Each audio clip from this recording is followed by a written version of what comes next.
Assalamualaikum warahmatullahi wabarakatuh. Waalaikumsalam warahmatullahi wabarakatuh. Baik anak-anak semua, hari ini Ibu akan mengajarkan kalian mengenai materi pengaruh nafsa terhadap sistem koordinasi.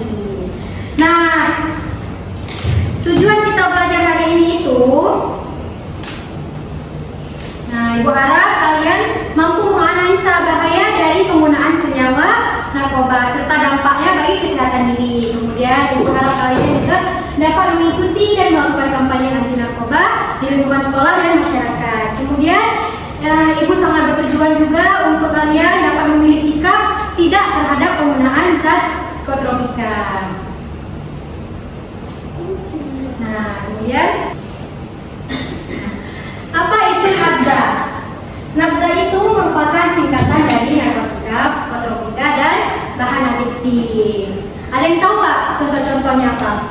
Narkoba, sabu, ganja, ganja. betul. Amin. Betul, semuanya betul ya. Jadi narkoba itu dapat mempengaruhi kondisi fisik juga mental seseorang. Apabila seseorang mengonsumsi narkotika atau psikotropika dan bahan adiktif, maka yang rusak adalah sarafnya. Kalau rusak saraf berarti rusak Gila. Nah, tubuh juga bisa gila juga, benar ya Kara? Yang mana efek singkatnya itu euforia. Euforia itu adalah kesenangan sementara atau kebahagiaan sementara. Dan kebahagiaan itu juga cuma sementara. Jadi yang paling rusak dalam diri kita itu kesehatan, otak ya, paru-paru juga kalau misalnya merokok, terus organ-organ lainnya. Kemudian mental kita juga rusak bila mengonsumsi narkotika. Kemudian inilah bahaya penggunaan psikotropika. Nanti Ibu tampilkan videonya ya. Namun kalau kalian mau lihat bisa scan dulu. Nah, ini ada jenis nafza. Nafza itu ada 3 jenis, ada stimulan, ada depresa, dan halusinogen. Stimulan itu ketika seseorang mengonsumsi nafza dari jenis stimulan, maka tubuhnya itu lebih aktif. Contohnya itu ada kafein. Setiap kalian minum kafein pasti kalian nggak tidur kan? Iya. Begadang jadinya kan? Iya. Bisa tutup mata kan? Iya. Nah, karena itulah dia membuat tubuh kita lebih aktif. Dan jika kecanduan itu membuat efek berat. Mata kalian bisa hitam karena begadang, ya. Kemudian ada depresan. Depresan ini itu golongan obat-obatan. Contohnya obat penenang yang mana membuat tubuh lebih tenang atau mengantuk. Ini biasa orang yang mempunyai keterbelakangan mental. Biasa obat-obatan ini tuh sering diberikan oleh dokter, namun masih dalam pengawasan. Kalau dalam pengawasan dokter sih nggak apa-apa, cuman kalau tidak pengawasan dokter itu tidak boleh, tidak dianjurkan untuk mengonsumsi narkoba. Kemudian ada yang tadi halusinogen. Kemudian ada halusinogen. Nah, halusinogen itu membuat orang Melihat halusinasi. betul, membuat orang atau melihat dia mendengarkan hal-hal yang tidak nyata. Contohnya kayak orang-orang gila, dia kan sering bicara sendiri tuh. Nah, orang-orang yang keterbelakangan mental juga seperti itu. Contohnya itu adalah ganja ya. Kemudian ini adalah salah satu jenis nafza. Ada ganja, ada sabu-sabu, ada ekstansi, ada iklona, ada aprolazam, T-rex, tembakau, gorila, dan mushroom. Ini ada jamur juga termasuk. Nah, ini dia. Ini dampak dan penanggulangan psikotropika terhadap kesehatan diri, lingkungan, dan masyarakat. Ini dampak dari gangguan fisik. Kalian bisa lihat kan ibu muda ini? Iya.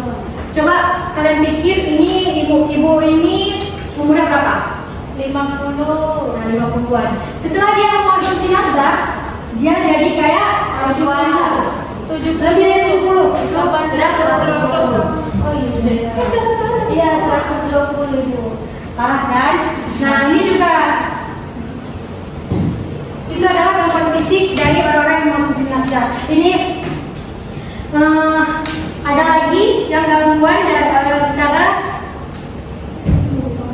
secara psikologi. Nah, ini dia. Secara psikologi kita akan merasa murung, sedih. Makanya orang-orang dalam ada kesenangan walaupun cuma sementara, itu juga bahaya ya. Terus kita ini juga apa? Gangguan saraf otak.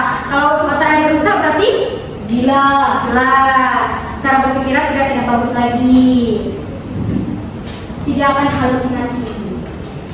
Secara ekonomi buat miskin. Betul ya? Ekonomi juga menurun. Makanya ada orang yang bekerja untuk mengedar sabu-sabu dan ganja. Namun ada efeknya. Orang yang mengedar sabu-sabu dan ganja itu tentu saja pasti ada efeknya.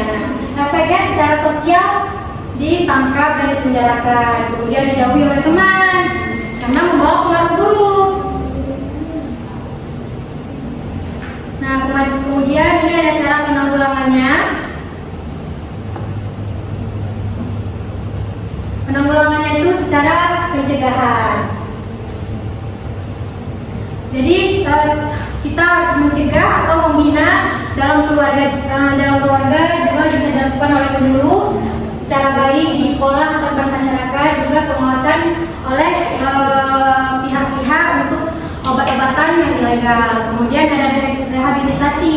Nah, ini untuk orang-orang yang sudah terlanjur kecanduan. Kita pemerintah atau orang-orang yang penyuluh juga bisa memberikan pengobatan medis, juga pusat rehabilitasi narkoba. Kemudian ini kurangi pengobatan.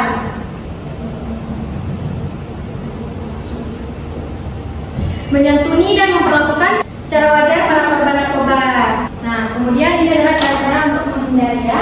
Jadi kita tuh harus memilih teman yang positif dan sportif agar tidak membawa kita ke dalam pengaruh buruk narkoba.